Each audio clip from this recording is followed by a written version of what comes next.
assessment in the workshop and what that looks like, approaches to it, and talking about feedback, target setting, kind of everything that links with assessment in the workshop really. So I'm joined by colleagues from Reading College Plumbing Department, so they're just going to introduce themselves. You should know this man in the end. I'm Enda McBride. I'm plumbing lecturer here at Reading College. I'm mainly based in classroom and in the workshop as well. Hello, my name's Stephen Dix. I teach heating and plumbing at the college. I do both practical and theory, and my main role is to look after the apprentices. Hi there, my name's Duncan Van Bishop. I'm a vocational assessor in the practical workshop. Cool. So what I thought I'd start with is just why you think like assessment is so important in the workshop. How does it kind of help you? Why should teachers do something like this? Like that. Well, assessing the learners gives us then ideas on how they're getting along, how they're progressing and achieving.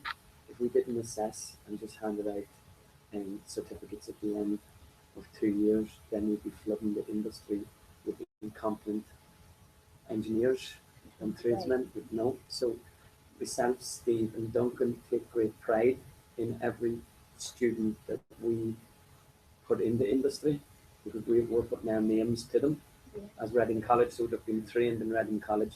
So we have to provide them with the highest quality of training, because as Duncan, who's still out in industry, he doesn't want to come across any thing. Yeah, I get to see quite a few of the guys maybe on a Friday or Saturday down at the trade supplies and things like that, and I get to chat with their bosses, because obviously know that I work here. Sometimes they like to ask questions about how to get on and stuff like that, and I like to say to them really well, been trained well and assessed well.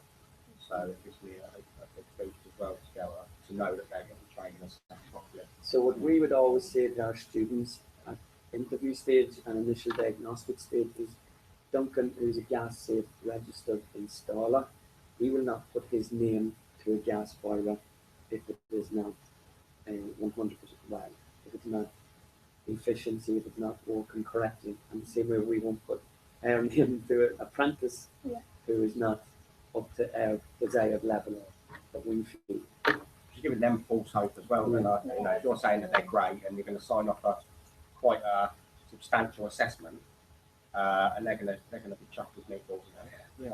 Really, they're not as good as they should be. So it's all about pride in your work, or pride in their work. For them to get pride now. So if they do something in the workshop and it's done to measurement and to correct angle, then that will become the norm, and they'll do that out on site then as well. And we also have to assess international standards as well. The Sydney and Guinness criteria. And we have laid down criteria which we have to follow. So we're looking at that all the time, and the underpinning knowledge and the practical skills. Because I guess if they're not meeting that, then it does really damage their future prospects as well, doesn't it? They're going to be the future leaders of our industry, you know, in 20 years. So we need good training. So if we kind of move on to talk a little bit about then sort of what assessment actually looks like in the workshop for you guys, kind of how does it occur and what sort of happens with assessment? Generally, our assessment will all be, it'll be formative and summative, and we'll be doing it visually, visually assessing them first before we actually measure it. You know, we will look at it, you know, if it's looking there, we will give advice to them, you know, just check that. And it'll be all, the training exercises will all be done verbally and visually, and then we'll assess it then when it's ready, pressure test, and then we put measurement and everything. And they run in course, don't they? So you've got training exercises ready for the copper assessment, you've got training exercises ready for the steel assessment, and so on. And you can gauge how they're working, you can see how they're using their hands, and if they're, and it's hard to explain, you just know where they are, you know, and you can just give them guidance as to that, can't you? And it's all our training is relevant to the assessments. It's bespoke for each assessment. All the training exercises that we do. You know, Steve, you created the training booklet. That's right, yes. We talk to them as well, don't we? We do have one-on-one discussions with them, so how do you feel you're getting on a regular basis, not just when we're asked to. We decide to do that ourselves and we work as a team, and we tend to share some of the groups as well, either with theory and practical or whatever. And we have the learners in and we speak to them and say, how do you feel about it? How do you feel getting on? Do you feel you need extra training That's for the important, assessment? isn't it, for building their confidence. Yeah, exactly. Well, each candidate has an assessment booklet which we keep updated. We also have tracking sheets in our workshop, so the whole group can see their progress with their peers. Also, it's good for learning walks when management come around. They can see what we're doing as well, and anyone else who would want to visit the planning section.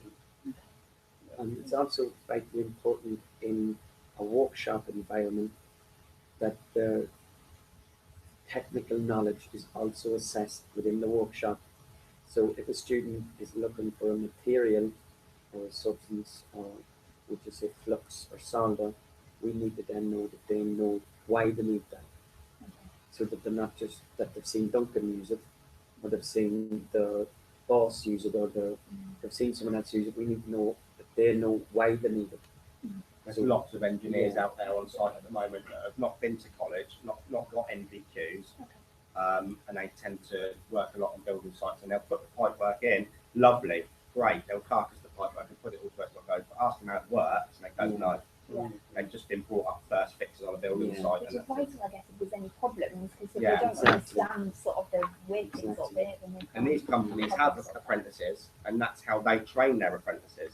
So when they come to college, it's really important that they get, Independent knowledge and technical skills. advice and skills. So me and Steve would deal mostly with classroom based for apprentices, and Duncan does the workshop based for apprentices, but we would always be linking together. So if we're covering cold water or hot water in the classroom, then we will inform Duncan, and Duncan will bring a little bit of that then into the workshop then as well. So it's again kind of bespoke and Communication as well. Yeah. Well, we work as a close-knit team, and every week when we have our meetings, one of the agenda items is student issues. We're looking at progress, behaviour, motivation. And the main thing with assessing in the workshop environment is standardization. So Duncan's assessing to the same criteria as me and Steve. So we're all assessing to the same criteria and assessing by the same means. So Duncan's not a little bit more lenient than someone else. So the student might go, I'm not going to because he's tougher than assessment. So we're all the same and both on the same level. How do you make sure of that? Standardization Yeah, meetings, and because we generally be in the workshop at times together, we would pick up and then before we started this year, we all would go on pipe bending and how we would then demonstrate pipe bending, so we're all doing it the same way, and then how we assess it. When Duncan joined us a couple of years ago, to support you as a new assessor, we do a dual assessment as well. Right. We do it together, and then we give you support. Yeah. So you've got And then the understand. worst one on the pipe bend gets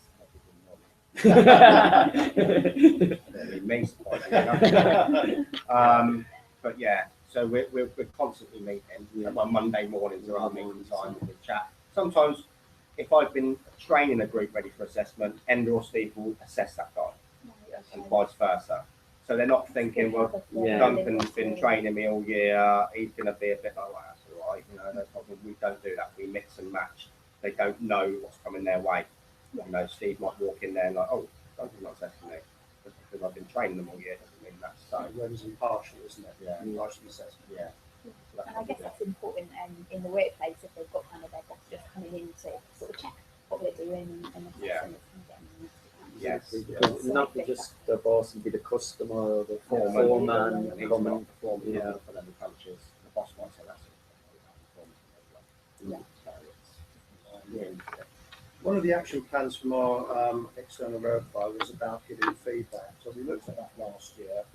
What we try to do now is give good quality written feedback and also, all verbal feedback at the time. So we might actually tell the candidate how they could improve jointing techniques or solving. And also, if there's any weaknesses in the underpinning knowledge, what areas they might need to look at for their next unit or exam as well. Yeah. It's not always easy to link the theory in the classroom with the practical that's happening at the same time. Sometimes very hard. it is.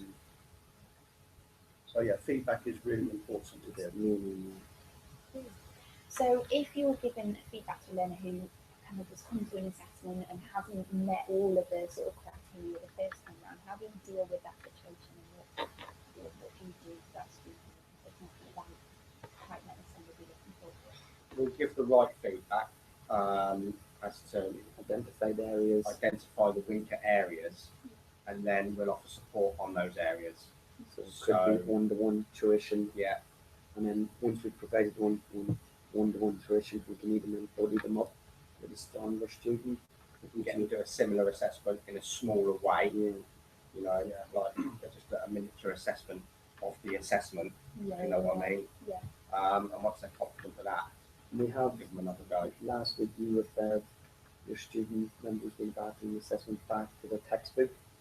Yeah, we do a lot So- of that. Yeah, if we're asking technical questions, obviously, the only thing we've been in the workshop at the moment is we do want to bring technology into the workshop, and we have got plans and ideas.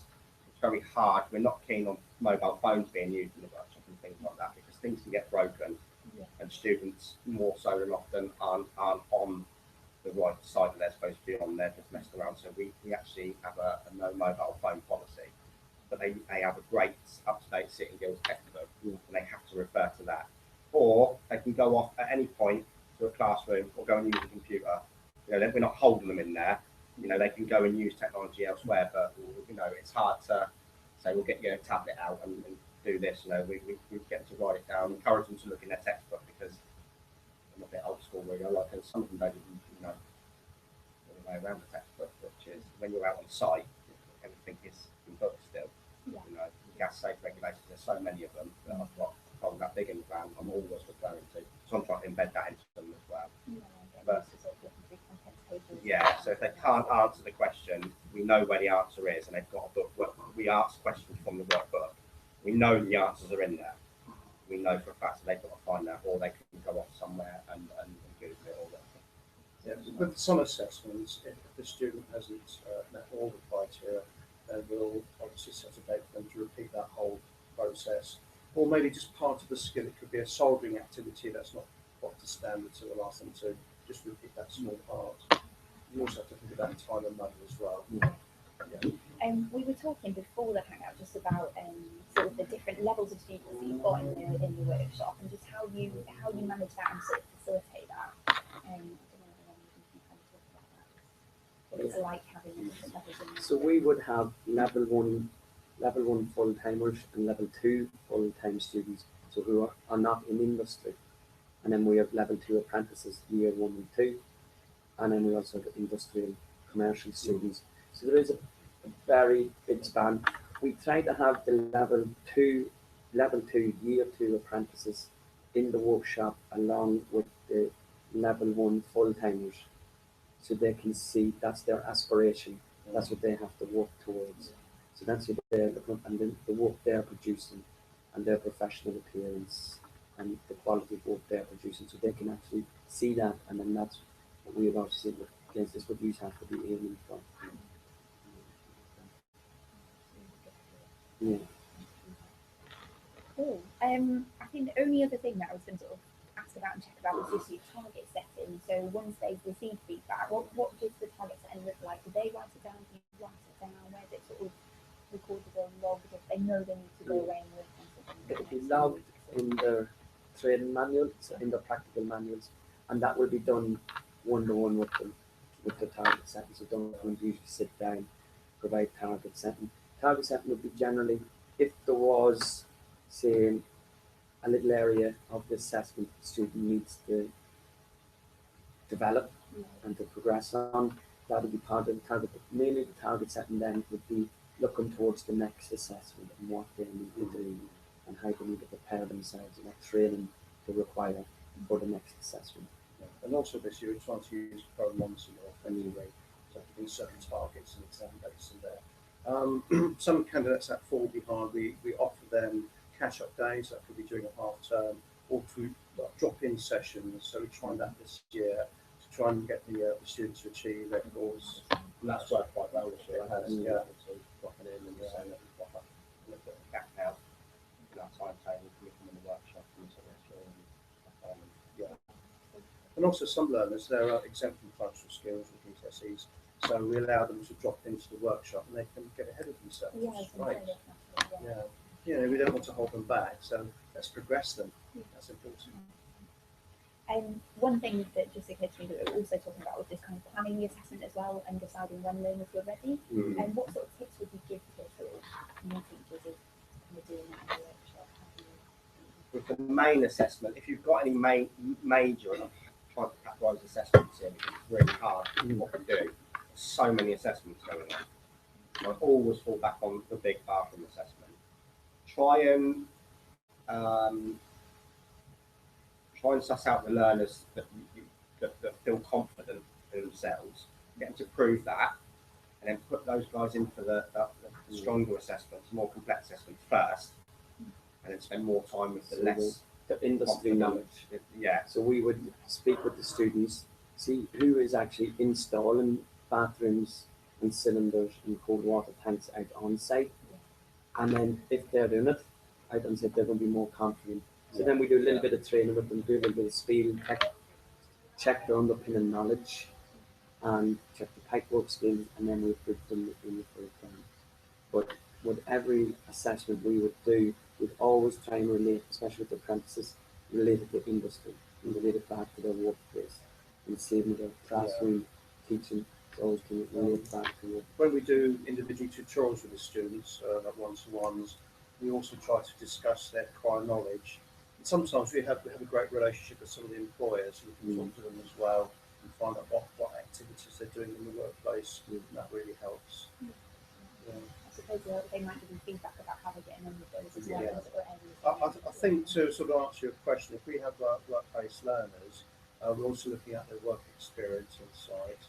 With our diploma students, what we try to do is have a period of training, and then we will agree an assessment. And then we'll put them through that assessment, see how they get on, with feedback, or extra training to bring them up to the standard in steps. Yeah. So you tailor it to each of the students, really, depending on Yeah. their Best as we can. Yeah, Yes. individualized.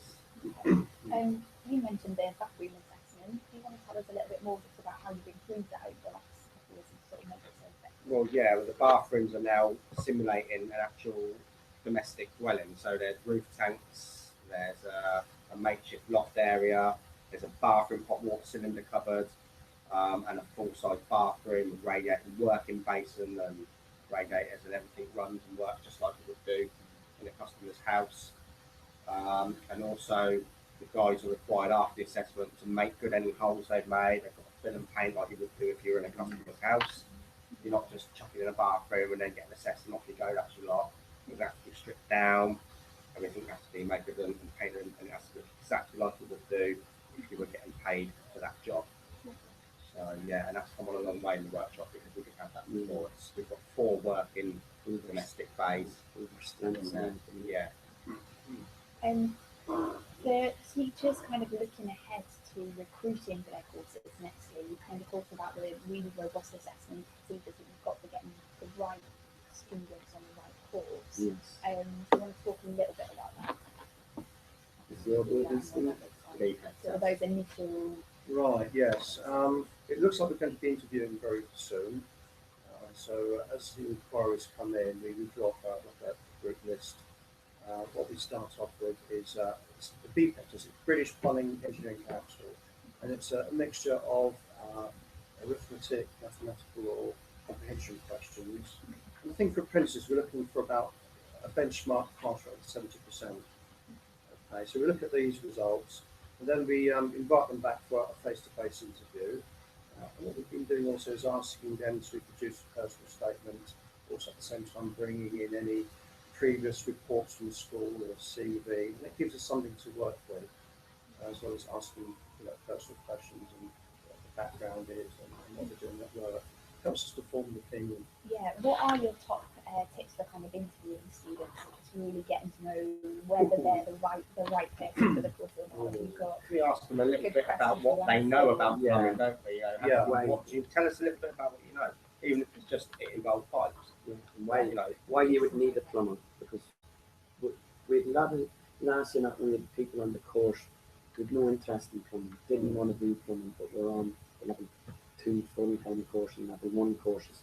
So in the interview stage, we're more robust. So we need to find out the knowledge of a plumber, why you would need a plumber, what would require a plumber to be called to your house, and stuff like that. There, and we try and get So that would indicate that they've done some research. Yeah. and have looked it up and are actually interested in the occupation. And that's something they want to strive for. And I think also when you're interviewing a candidate, you can tell that their motivation and interest in the subject as well. That gives you another sort of thing right for the course.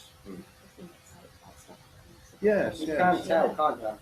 You can tell. And then, you know, we do get some candidates who are not quite sure. So if there's any doubt, we might refer them to a multi-trade course. Try different trades first and then make a decision. You know. Cool.